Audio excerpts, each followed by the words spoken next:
Tem sido notícia nos meios de comunicação, jornais, rádio, televisão, e também nos meios políticos, porque, afinal de contas, os nossos deputados acabaram de dar aval a uma PEC para a redução da maioridade penal. Hoje, estima-se que 90% das pessoas sejam a favor da maioridade penal, da redução da maioridade penal.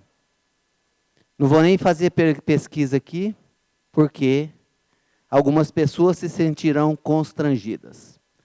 E o papel da doutrina espírita é aquele de trazer o esclarecimento. Conhecereis a verdade e a verdade vos libertará. Numa das perguntas do Livro dos Espíritos, Kardec pergunta por que o mal ainda sobressai aqui na Terra. E a resposta dos Espíritos é muito precisa. Por omissão dos bons. Os maus são ousados, tímidos, atrevidos, e os bons são tímidos. Quando os bons quiserem, vencerão.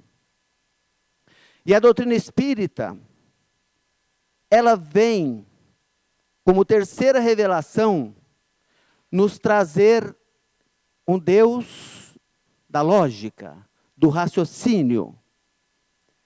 Vem acabar com dogmas e vem nos dizer que nós temos que aceitar tudo aquilo que a nossa consciência entenda como certo. Mas, infelizmente, nós ainda somos manipulados pelos interesses escusos de pessoas, de uma mídia que está mais preocupada em trazer audiência do que em relatar a verdade, a imparcialidade. E fazem-nos crer que nós estamos num mundo violento, num mundo que parece que não tem mais jeito. E nós nunca tivemos tanto amor no mundo como agora. Tantas instituições beneficentes, tantas pessoas preocupadas com o bem do seu semelhante, mas, infelizmente, isso não dá ibope. E apenas um ato negativo é suficiente para que a mídia explore aquilo e reprise 1, 2, 10, 50, 100, 1000 vezes, como se aquilo fosse o normal da nossa sociedade. E o porquê que ela faz aquilo? Por que ela faz isso? Desculpem. Por que ela nos mostra a violência? Porque a violência ainda está dentro de nós. Certo ou errado? Certo? Errado? Quem acha que nós não temos a violência dentro de nós, levanta a mão, vamos ver. Nossa, todo mundo acha que tem, não é? Então nós costumamos fazer um pequeno desafio para mostrar como nós ainda gostamos da violência. Já falei aqui outras vezes. Suponhamos que ao sairmos daqui, lá na rua, no nosso lado esquerdo tenha uma orquestra filarmônica tocando Mozart, Beethoven e músicas de qualidade. Mas na nossa direita tem um prédio pegando fogo. O que nós vamos ver? O prédio pegando fogo. Vamos mudar. Num lado vai ter um número de malabarismo com artista do Circo de Soleil. Lindo, maravilhoso. Mas na esquina de baixo tem um atropelamento, o SAMU e a bombeiro. O que nós vamos ver? Então nós ainda nos sentimos atraídos. Por quê? Porque nós ainda temos mais de animal do que de espiritual dentro das nossas almas. E a doutrina espírita vem nos dizer que o verdadeiro espírita é aquele que a cada dia está melhor. Reconhece-se o verdadeiro espírita pela sua transformação moral e pelos esforços que ele faz para combater as suas más tendências e más inclinações. Então não é vergonha, não é deixar de ser espírita, porque nós ainda estamos no mal, mas é nós termos consciência do mal que praticamos e que a cada dia nós possamos nos melhorar. E então vem os meios de comunicação, vem alguns políticos. Nesse momento de escândalos que nós temos, escândalo do Mensalão, do Petrolão, da CBF, da Federação não sei do quê. E como meio de desviar o foco para estes problemas, eles vêm e jogam um assunto bastante polêmico. Então volta à tona aborto, volta à tona a pena de morte e volta à tona a redução da maioridade penal. Só que passam-nos alguns argumentos que não resistem a uma simples análise e uma simples crítica. Aqui nós temos... eu fiz muitas pesquisas para poder montar esta apresentação, tá? E nós vamos encontrar alguns dados que podem ter divergências de fontes. Algumas fontes apresentam dados divergentes deste, não tem um consenso. Nós procuramos aquelas fontes mais confiáveis e que eram repetidas mais vezes. Então, alguns dados podem ter pequenas divergências com alguns outros meios de comunicação, tá? Nós vemos aqui a mãe contando a história da redução da maioridade para o filho, que está apavorado, e aqui um homem engravatado, medindo, tirando as medidas de uma criança. Quando ela pensa que essa medida é para fazer uniforme para a escola, na realidade é para fazer um uniforme para a prisão. Mas vamos ver, a Folha fez um resumo do que é que as pessoas, por que as pessoas, quais são os argumentos contra e a favor.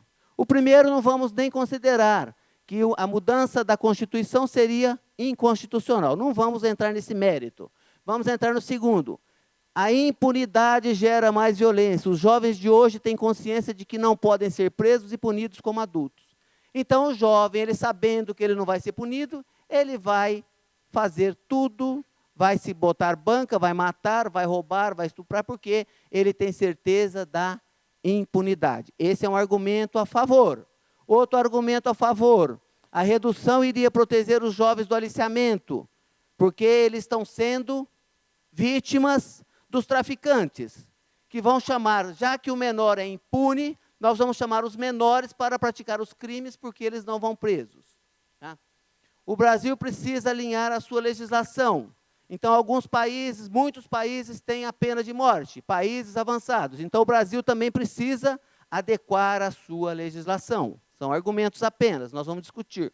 A maioria da população é a favor da redução, 93%. Uma outra pesquisa agora indicou 87%. Estes são os argumentos a favor da redução. Os argumentos contra, o primeiro é que seria inconstitucional. O segundo, a inclusão de jovens a partir de 16 anos na penitenciária vai fazer com que eles não recebam educação, não melhorem e se tornem bandidos profissionais. Sim. Tá? A pressão para a redução está baseada em casos isolados e não em dados estatísticos. Tá?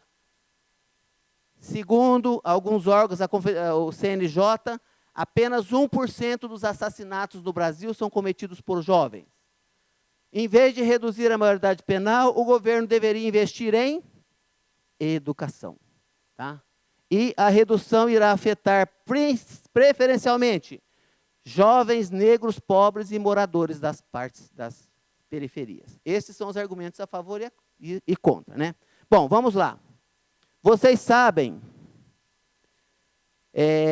qual que é o número da PEC que está em vigor, está sendo votada? Vamos falar depois. Primeiro, essa charge aqui, mostrando que tem dois conselheiros. Um que vai falar a verdade nua, dura e crua. A fila está vazia, ninguém.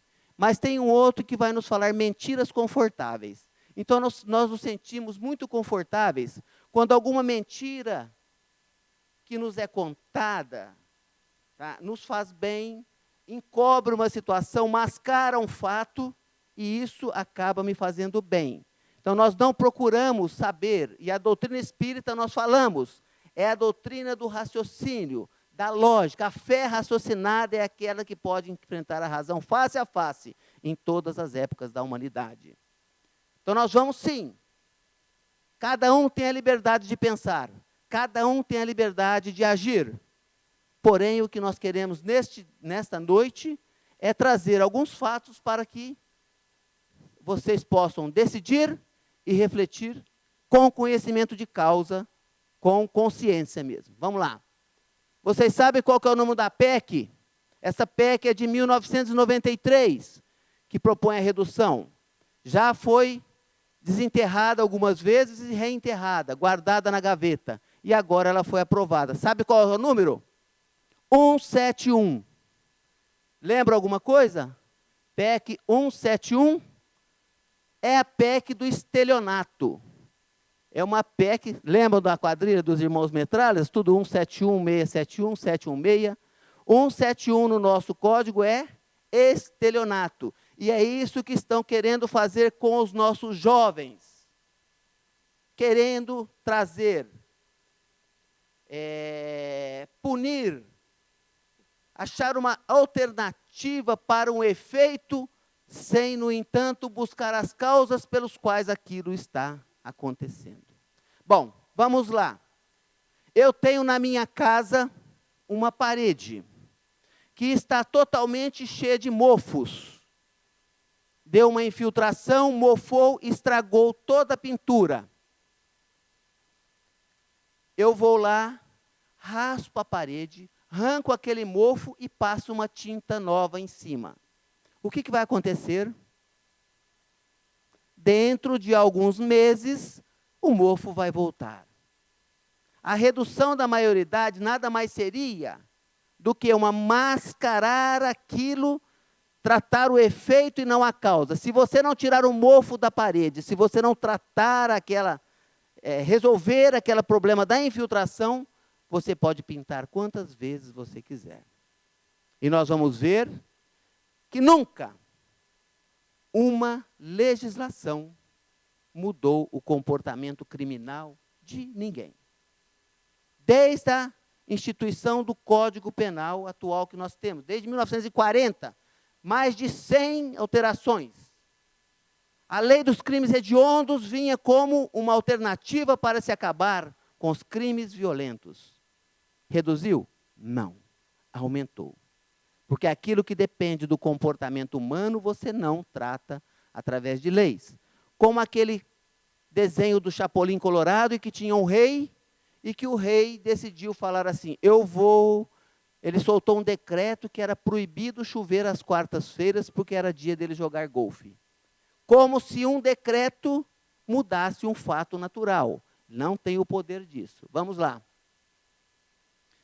Um dos grandes argumentos que o pessoal usa é a impunidade. Então, nós argumentamos que os menores são impunes, que eles não sofrem as penas, que ele pode matar e fazer o que quiser, que não acontece nada com ele. Isso é verdade? Não.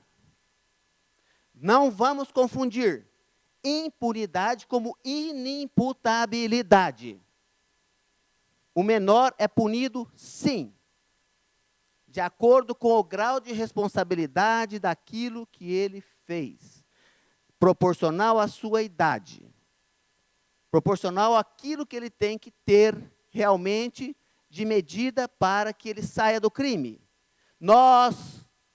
Jesus nos falou, eu não vim para os sãos não precisam de médicos. A população da terra, os espíritos encarnados na terra, somente transformarão isso aqui em um mundo melhor, um mundo de regeneração, quando nós conseguirmos trazer todos juntos. Nós somos um ser gregário e que estamos aqui para viver em sociedade. Então, não basta você isolar o mal apenas. Então, vamos lá. O maior de 18 anos, quando ele comete um ato, ele está cometendo um ato contrário à lei, ele está cometendo um crime. E ele vai sofrer uma pena. E ele vai cumprir essa pena onde? Na penitenciária. Tá? Um menor de 12 a 18 anos, tá? Ele comete crime? Não, ele comete um ato infracional.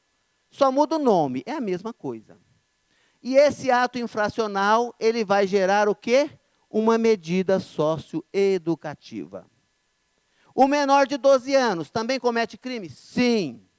Tá? Comete um ato infracional. E o que ele tem como consequência do seu ato? Uma medida protetiva.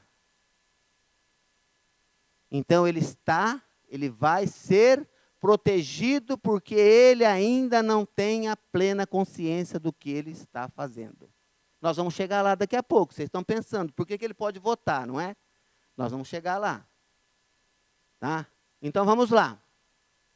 O artigo 112 do Estatuto da Criança e do Adolescente nos fala que, verificada a prática de ato infracional, a autoridade competente poderá aplicar ao adolescente as seguintes medidas: advertência, obrigação de reparar o dano, prestação de serviço à comunidade, liberdade assistida, inserção em regime de semi-liberdade, internação em estabelecimento. Então, não existe impunidade, existe aplicação de medidas que visam a recuperação desse jovem. Se nós estamos falando de impunidade, vamos pensar o seguinte: vocês sabem quantos por cento dos crimes do Brasil são apurados? De 5% a 8%. E somente 1% acabam em uma condenação. Estamos falando de adultos. Então, se existe uma impunidade, existe de forma generalizada no nosso sistema penal, em que os maiores que cometem crimes são punidos. Aí a grande discussão está, mas o menor pode ficar preso só 3 anos. Internado, não preso, não é? Sim, ele pode ficar 3 anos internado, ele pode ficar 3 anos em semi-liberdade, ele pode ficar 3 anos em liberdade assistida. E o que acontece com o maior que comete um assassinato, um homicídio? Quanto tempo ele fica preso? Tem algum advogado aqui? Vamos lá. Homicídio simples, 6 anos. Homicídio qualificado, 12 anos. Então, ele pode ser condenado por um homicídio qualificado, em que teve intenção, teve dolo, alguma coisa, por 12 anos. Com 1/6 da pena cumprida, ele já pode mudar de regime. Então eu mato, eu posso ficar só 2 anos preso e estou na rua? Sim, o maior. E o menor pode ser que fique 3, dependendo do juiz. Porque a sua saída do seu sistema de internação, de semi-liberdade e liberdade assistida, ela não é uma internação por um tempo fixo. A saída dele depende de um laudo de profissionais. E ele vai estar num estabelecimento buscando a recuperação. Vamos lá. Seguindo. Tá? O Código Penal de 1940, nós achamos que isso é uma coisa nova. Em 1940, quando foi feito o atual Código Penal, antes das suas emendas, lá na exposição de motivos dele, ele traz a seguinte colocação a respeito da maioridade penal. Os que preconizam, isso em 1940, 75 anos, os que preconizam a redução da maioridade, da redução do limite, sob a justificativa da criminalidade crescente, que a cada dia recruta maior número de menores, alguma semelhança com agora, não consideram a circunstância de que o menor ser ainda incompleto e naturalmente antissocial na medida em que não é socializado ou instruído. O reajustamento do processo de formação do caráter deve ser cometido à educação, não à pena criminal. Porque nestas casas de recuperação, na Fundação Casa, apesar da falta de estrutura, apesar daquilo que está no ECA não ser obedecido, o índice de recuperação ainda é muito alto. Apenas 20% a 30% voltam. Existem algumas divergências, mas vamos supor que seja metade. Imagina se houvesse um sistema de reeducação sério. Agora, na penitenciária, o índice de retorno à criminalidade é de 80%. E vocês vão imaginar um menor indo para um local desse. Tá? O grande problema é que para o governo é conveniente. Um preso, hoje, custa para o governo entre R$ 1.000 e R$ 2.000. E um menor, numa casa de recuperação, como tem que ter toda uma estrutura educacional, pedagógica, ele custa em torno de R$ 5.000. É mais fácil mandar ele para a penitenciária, não é? Vai resolver o problema? Não. Vamos lá.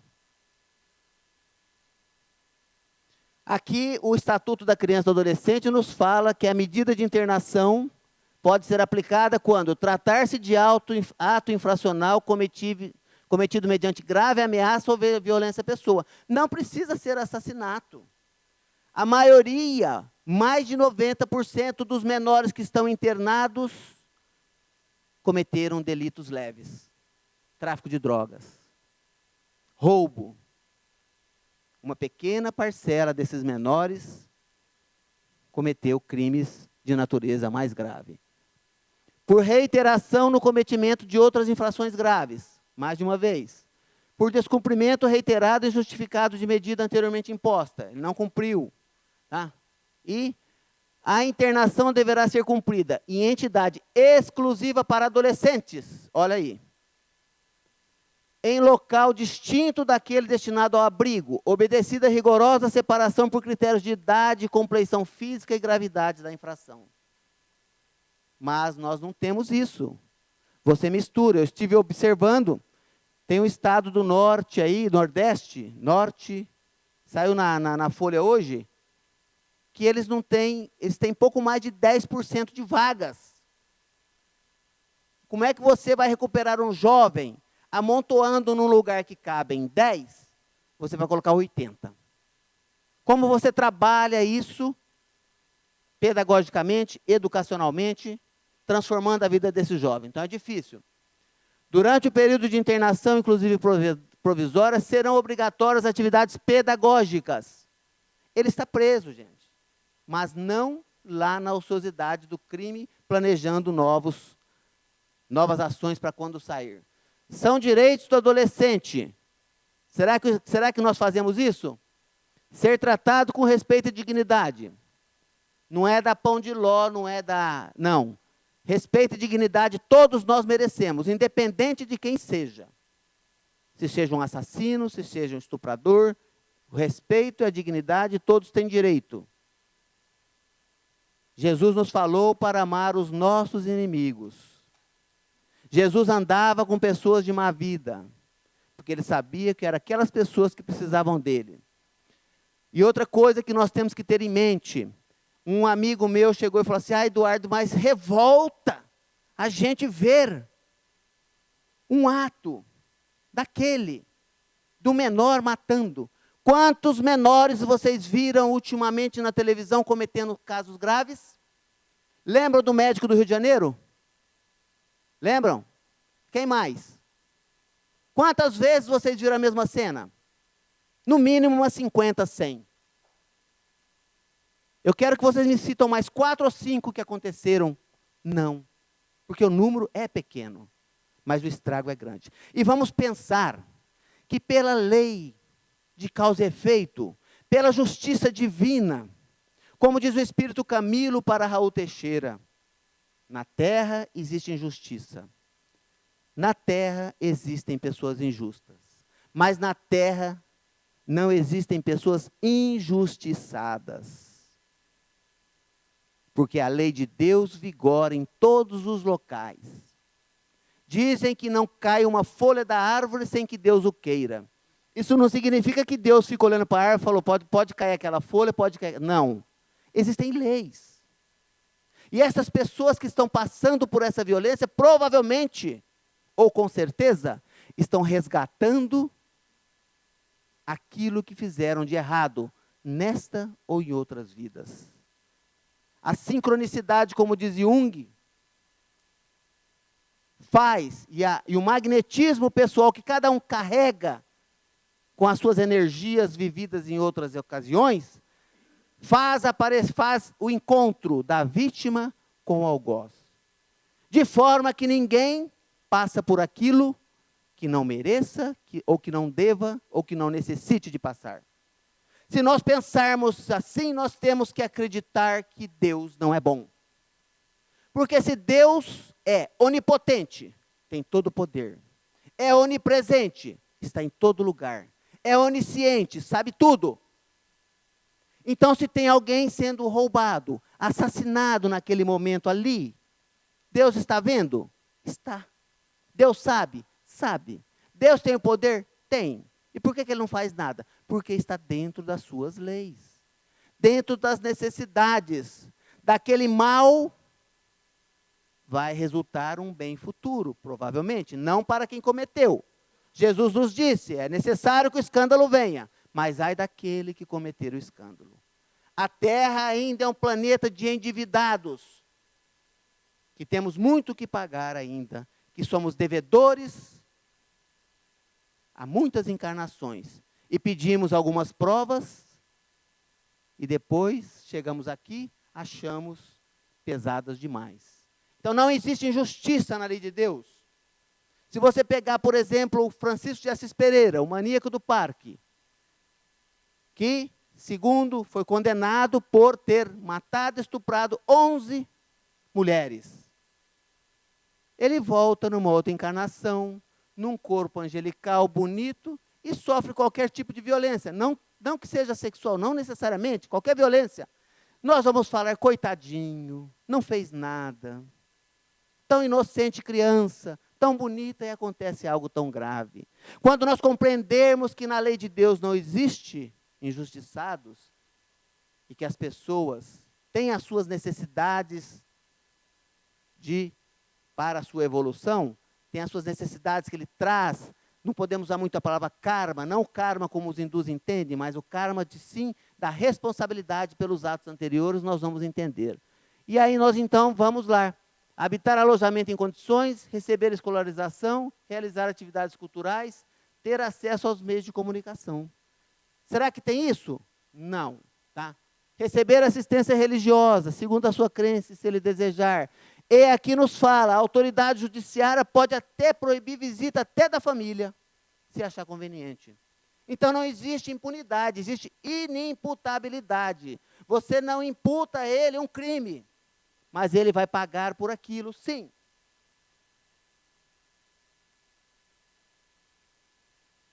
Estatísticas indicam que no Brasil ocorrem por ano 60 mil assassinatos. E apenas 1% cometido por menores de idade. Então nós temos 59 mil assassinatos cometidos por maiores. Sabe quantos maiores são punidos? Vão para a cadeia? Apenas 600. 58 mil e pouco não recebem. Não vão fazer o cumprimento da pena. Isto é impunidade. Impunidade é você ter uma lei e a lei não ser cumprida. É você ficar ao abrigo da ineficiência do nosso sistema judiciário. Né? Direitos e deveres. Bom, aí alguém fala assim, mas o menor pode votar? Por que ele não pode ser punido? É outra falácia. O legislador entendeu que alguém com 16 anos já tem condições de escolher quem ele quer que represente. Mas ele não tem maturidade suficiente para ser votado. Ele pode ser votado? Não. Ele pode dirigir? Não. Ele pode ingerir bebida alcoólica? Não. Ele pode fumar? Não. Se ele faz, é outro problema. É um problema de educação familiar.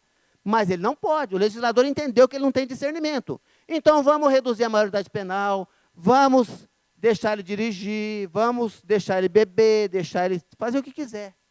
Não é por aí. Ele ainda está numa fase em que os hormônios estão, aquela revelação do seu real caráter, do espírito anterior está aflorando. E ele necessita muito mais de cuidado, de atenção, do que de repressão. Pode ser votado? Não. Pode dirigir? Não. Pode ingerir bebida alcoólica? Não. Então, esse argumento de que ele pode votar é uma falácia também.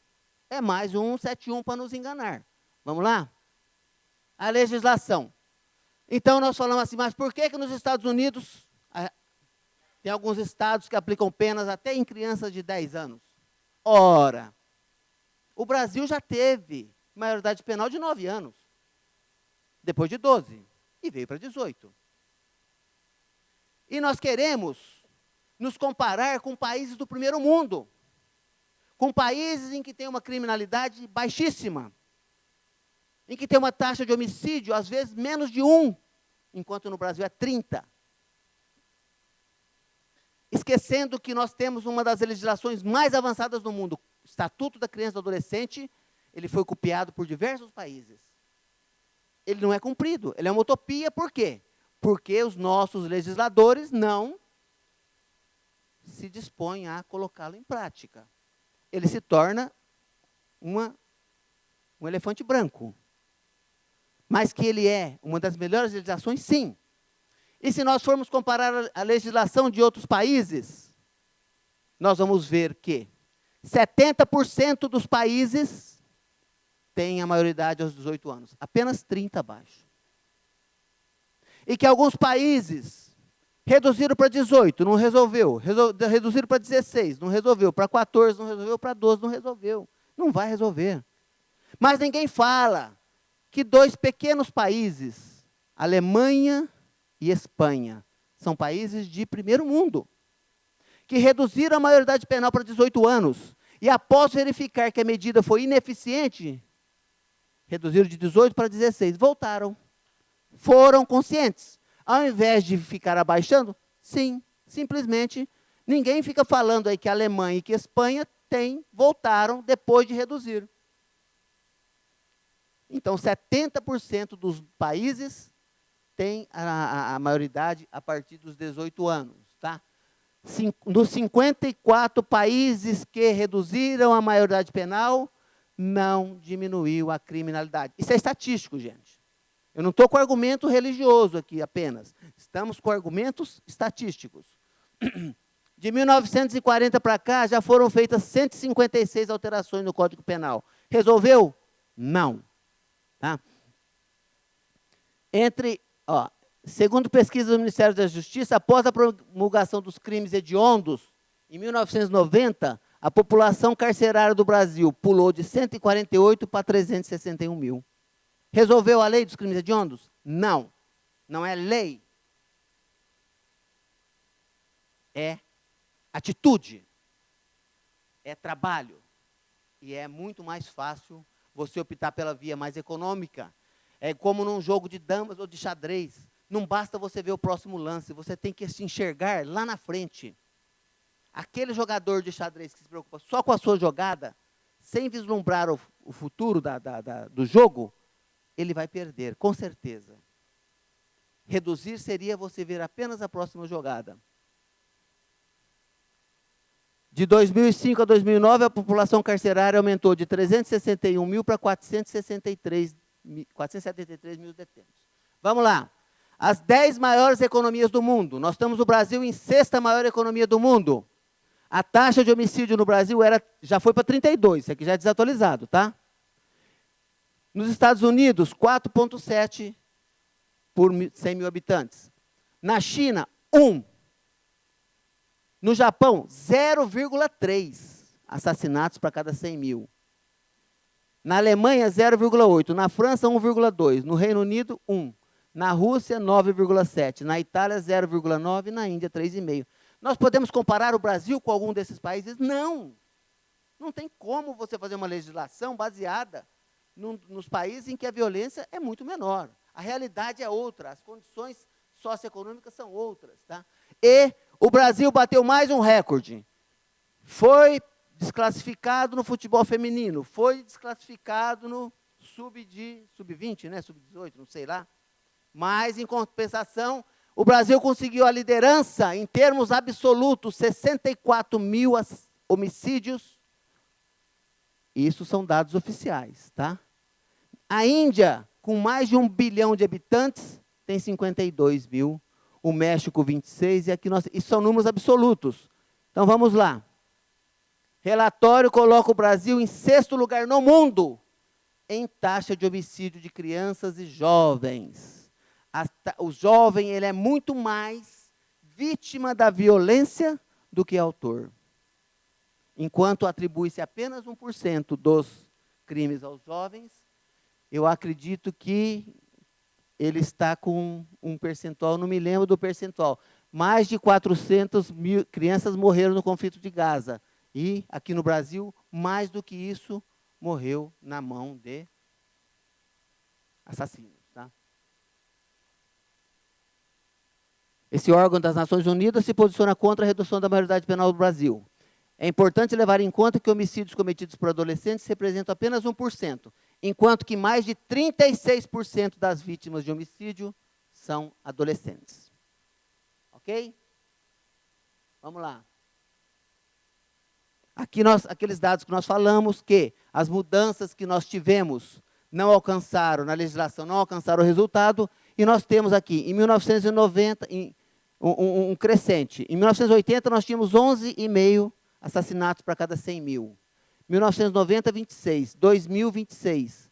2005, 28. 2010, 27.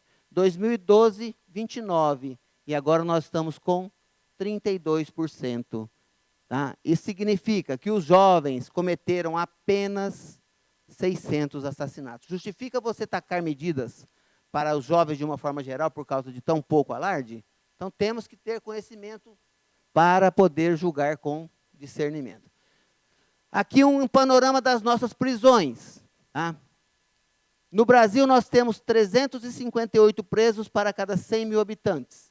Na Argentina, 149. No México, 212. Na África do Sul, 294. E na Alemanha, 78.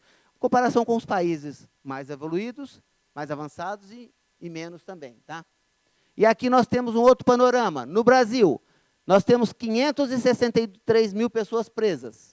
Só que a capacidade do sistema é de 357 mil. Como é que você trata com dignidade alguém, sendo que no lugar que cabe um, tem 1,5 a 2.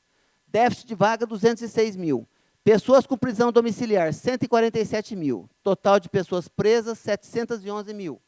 Então, nós temos hoje menos da metade das vagas que é necessário. Mas existem 373 mil mandados de prisão não cumpridos, que se todo mundo for preso, nós temos mais de 1 milhão de presos, só de adultos, tá? Para 350 mil vagas. Querem colocar os adolescentes aqui? O que vai acontecer? O que acontece com o juiz? Não manda prender. Manda soltar antes do tempo. Aplica a mudança de regime, porque ninguém é obrigado a ficar preso por ineficiência do Estado. Aí, para você colocar o menor, você tem que prender, você tem que soltar o maior. Tá? Então, aqui um retrato muito bom. Redução da maioridade penal. Veja o lado positivo. Colocando esses delinquentezinhos nos presídios, sobrarão vagas nas escolas. Que é o que está faltando. Vocês sabiam que dos menores da FEBEM, apenas 4% tem o ensino fundamental completo? Apenas 4%? Que a realidade deles é outra? Que nós queremos comparar, nós que somos de famílias estruturadas, que temos um lar, que temos uma casa, vamos pegar um menor, que o pai foi assassinado lá na favela, que a mãe está viciada em crack, e queremos que ele tenha um comportamento ético. Né? Minha esposa foi vice-diretora de escola há 9 anos, e um dia ela chegou para um aluno, e falou assim, eu vou chamar seu pai aqui para falar o que você está fazendo, vou contar para ele. Eu falei, ih, professora, meu pai está preso, ele é muito pior que eu. Que exemplo que ele tem. E nós vemos que, hoje nós andamos nas ruas, no comércio, e de repente nós encontramos um jovem trabalhando, e ela fala para mim, olha que ele me dava um trabalho, eu tinha que chamar a polícia direto para ele. Virou gente. Passou aquela fase. Agora, nessa fase conturbada, você jogá-lo num sistema prisional. Tá? Aqui, os 10 países com maior população prisional, o Brasil é o 4º. Tá? Isso aqui nós já passamos. Tá? Nível de ocupação dos presídios. 200% no Brasil, 102% na Argentina, 126% no México, 128% na África e apenas 82%. Então, o Brasil tem um déficit muito grande aí. Tá? E aqui uma cena que nós vamos ver com a redução da maioridade penal. Você vai ter os menores lá, e eles falam assim, pelo menos aqui a gente sempre tem professor. Porque na rede pública está difícil, né? quando não é greve, é falta. Né? E aí nós temos esse daqui é o gráfico das pessoas que estão na Fundação Casa. É um número pequeno, gente, relativamente é um número muito pequeno. Mas vamos ver aqui, esse gráfico vai falar do tipo de infração que levou esses menores para lá. Roubo qualificado, olha o percentual. Tráfico de drogas. E se nós formos pegar os delitos mais graves, nós vamos ter aqui, homicídio culposo, aqui, 22. Sequestro, 21. Porte de drogas, 23. Atentado violento ao pudor, 24. Então, vocês percebam que esta população aqui vai estar sujeita a ir para a cadeia sem ter cometido delitos graves. Se nós tivermos a redução da maioridade, sim, eles não estariam numa internação, e sim numa prisão. E aí, essa é a filosofia, né? O menor vem, o adulto observa. Para punir, está pertinho, está fácil, só aprovar a lei. Mas para dar educação, está longe, 60 quilômetros. Tem que fazer muito, tem que trabalhar, tem que investir, tem que gastar. E isso não dá voto. E não dá propina também, né? Outras coisas que dão, né? E aqui nós vamos, de repente, né? Se nós formos reduzir, vai para 16, não vai resolver. Vai para 14, 12, 10, de repente ele já está saindo preso na maternidade. Tá? Então já está lá o policial já esperando na sala de parto, ou ele vai estar preso, já vai fazer uma cela dentro da barriga da mãe. Não é? Gente, eu pesquisei muito e eu vi que a grande maioria de juristas, de pessoas da área jurídica, de advogados, Associação dos Magistrados, Associação dos Promotores, de Juízes, todos eles são contra, com raras exceções. A grande massa que está a favor por um clamor popular, se sentindo ameaçada com os menores ficando impunes. Tá? Então, lá no Estatuto da Criança e do Adolescente, no artigo 18, é dever de todos velar pela dignidade da criança e do adolescente, pondo-os a salvo de qualquer tratamento desumano, violento, aterrorizante, vexatório ou constrangedor. É isso que nós temos que dar para as nossas crianças. As crianças violentas têm um histórico familiar desfavorável. As crianças que dão problema na escola, se alguém aqui é professor, vai confirmar o que eu estou falando. Quase a totalidade tem algum problema familiar. Separação, brigas, violência doméstica, porque a grande parte da violência acontece dentro da nossa casa. E, apenas como mensagem final, uma teoria de Einstein: insanidade é continuar fazendo sempre a mesma coisa e esperar resultados diferentes. Se nós estivermos reduzindo a maioridade, nós vamos estar fazendo a mesma coisa que nas 156 vezes que nós alteramos o Código Penal. E não vamos atingir nenhum resultado. Se queremos mudar, temos que mudar a forma de agir. Temos que atacar a raiz do problema. Oferecer a estes jovens educação. Oportunidade de recuperação. Vamos aumentar o tempo de internação? O Alckmin está propondo 8 anos. É uma alternativa. Não sei se vai resolver. Tá? Mas o que nós temos que fazer é cumprir a lei. Tanto a lei para os bandidos, para que eles sofram as penalidades pelos crimes, quanto a lei para a educação das nossas crianças, dos nossos jovens. Como diz Vitor Hugo, abrir uma escola é fechar uma prisão. E Pitágoras nos dizia, tá? Educai as crianças para não ser preciso punir os homens. Muito obrigado, uma boa noite. Que a paz e o amor de Jesus possam envolver a todos vocês. Espero ter contribuído para que vocês tirem as dúvidas que tinham. Obrigado.